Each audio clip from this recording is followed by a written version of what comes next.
Dear students, Assalamu alaikum. In this session, we are going to start off from where we left off in our last session. That is, we have started our QuickBooks and now we are going to create a company file. Why do we need a company file? Because all accounting is going to be done for a single entity, a company. हम सारी अपनी accounting एक company के लिए करेंगे, भले वो दुकान हो या बड़ी इंडस्ट्री. सारी accounting हमारी एक कंपनी के नाम पे की जाएगी, जिसे हमें सबसे पहले क्विक बुक्स में रजिस्टर करना है. उसकी तमाम इन्फॉर्मेशन हमें रजिस्टर करवानी पड़ेगी. नंबर 2, इसकी ज़रूरत क्या है? इसकी ज़रूरत इसलिए है कि हमारी तमाम रिपोर्टिंग अपने शेयर होल्डर्स के लिए उस कंपनी की रिपोर्ट्स के थ्रू होती है, और हम अपने तमाम अकाउंट्स जो मेंटेन करते हैं वो उस कंपनी के रिकॉर्ड में जाते हैं. क्विक बुक्स किस तरीके से ये कंपनी क्रिएट करवाती है और मेंटेन करती है, वो आज के लेक्चर में हम देखेंगे. जब हम क्विक बुक्स में एंटर होंगे तो सबसे पहली चीज़ जो हमें नज़र आएगी वो ये वाली स्क्रीन है. इसमें अभी कोई कंपनी ओपन नहीं है. अगर आप पहले से कंपनी बनाई हुई है वो आप खोल सकते हैं, लेकिन क्योंकि हमने अभी तक कोई कंपनी नहीं बनाई तो हमें एक कंपनी क्रिएट करनी पड़ेगी. क्रिएट करने के बहुत से तरीके हैं. सबसे पहला तरीका तो ये है कि यहाँ ये बटन लगा हुआ है जिस पे लिखा हुआ है क्रिएट अ न्यू कंपनी. दूसरा तरीका, जैसे कि ये विंडो बेस्ड सॉफ्टवेयर है, आप देख सकते हैं कि यहाँ भी जाके आप न्यू कंपनी क्रिएट कर सकते हैं. जैसे ही आपने इस मेन्यू बार के इस आइटम को क्लिक किया, क्विक बुक्स आपसे पूछ रहा है कि क्या आप इसे इजी स्टेप से स्टार्ट करना चाहेंगे. तो मेरा मशवरा ये है कि हम ये स्टार्टअप एडवांस सेटअप के थ्रू करें. उसकी रीज़न क्या है? उसकी रीज़न ये है कि इस तरह हम तमाम वो स्टेप से गुजर जाएंगे जो एक कंपनी क्रिएट करने के लिए इस्तेमाल होते हैं. तो सबसे पहले काम आपने क्या करना है? आपने करना ये है कि आपने या यहाँ से या फाइल मेन्यू के थ्रू न्यू कंपनी क्रिएट करनी है, और दूसरा काम अदर ऑप्शंस में जाके एडवांस सेटअप को क्लिक करना है. जैसे ही एडवांस सेटअप का आप क्लिक करेंगे तो आपके सामने एंटर योर कंपनी इन्फॉर्मेशन की स्क्रीन आ जाएगी, जिसमें एक ही रिक्वायर्ड फील्ड है जिसका नाम है कंपनी नेम. इधर हम इस कंपनी का नाम दे देते हैं. इसके बाद ये हमसे पूछता है कि अगर इस कंपनी का कोई लीगल नेम है जिससे ये रजिस्टर्ड है तो वो भी डालो. अगर वो दोनों एक ही हैं तो हम ऊपर से कॉपी करके पेस्ट कर देते हैं. तीसरी चीज़ टैक्स आईडी. बाज़ कंपनियों के पास एनटीएन नंबर होता है और बाज़ अपने शनाख्ती कार्ड नंबर के तहत चल रही होती है. क्योंकि यहाँ सिर्फ 9 डिजिट आप एंटर कर सकते हैं, और अगर आपके पास एनटीएन नंबर है तो आप यहाँ डाल दें, और अगर नहीं भी है तो यहाँ डालना ज़रूरी नहीं है. यहाँ आप अपनी कंपनी का एड्रेस डालें.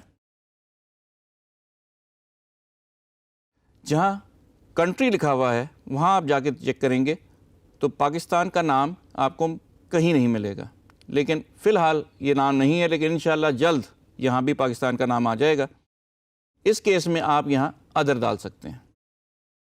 इसी तरह से फ़ोन नंबर, फैक्स नंबर और ईमेल एड्रेस, और अपनी कंपनी की वेबसाइट अगर है तो ये ज़रूर रजिस्टर करवा लें.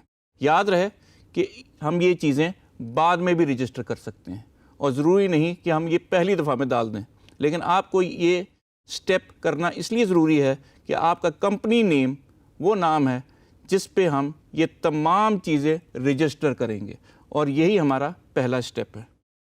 अगले स्टेप में आपने नेक्स्ट दबाना है, और ये आपसे पूछ रहा है कि आपकी कंपनी किस नौइयत का काम कर रहा है. Select your industry. हमारी कंपनी जिसका नाम Karakoram construction and building materials था, नाम से ही जाहिर है कि एक कंस्ट्रक्शन कंपनी है, और हम लोग इसको एज अ कंस्ट्रक्शन कंपनी ही रजिस्टर करेंगे.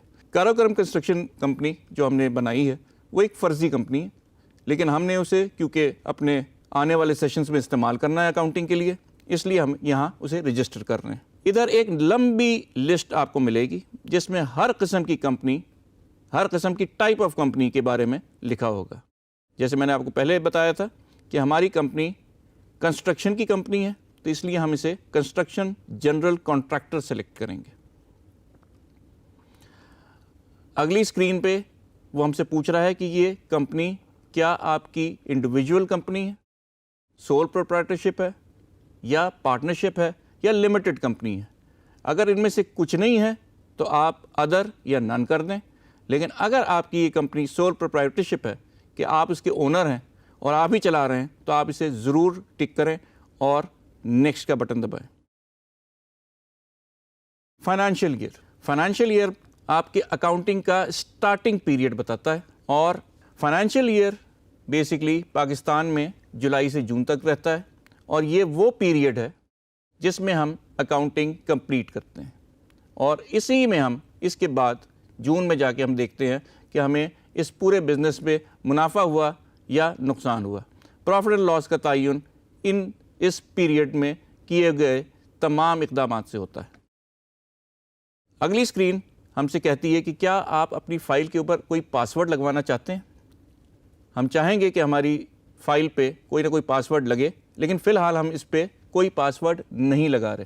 اس کی وجہ یہ ہے ہم بار بار اس فائل کو استعمال کریں گے اور بار بار ہمیں یہ پاسورڈ دینا پڑے گا. ہمیں آسانی کے لیے نہیں لگا رہے, لیکن اگر آپ کا کمپیوٹر کسی اور کے استعمال میں بھی رہتا ہے تو میری آپ سے گزارش ہے کہ آپ اس میں ایڈمنسٹریٹو پاسورڈ ضرور لگائیں. اب یہ آپ سے پوچھ رہا ہے کہ کیا میں آپ کی یہ فائل کریٹ کر دوں, تو اس کا جواب ہے کہ آپ یہ فائل کریٹ کر دیں. اب یہ پوچھے گا کہ یہ فائل میں کہاں کریٹ کروں. یہ فائل آپ وہیں کریٹ کرائیں جہاں یہ آپ کو سجیسٹ کر رہا ہے. اس نے آپ کی کمپنی کا پورا نام استعمال کیا ہے, اسے استعمال کرنے دیں اور اسے جا کے یہاں سیو کا بٹن دبائیں. اب آپ کی فائل کمپنی کی کریٹ ہو رہی ہے اور چند سیکنڈ میں یہ کریٹ ہو جائے گی. اب ہم آگے آنے والے تمام اکاؤنٹ ریلیٹڈ ریکارڈ کیپنگ اور مینٹیننس اس فائل کے اوپر کریں گے.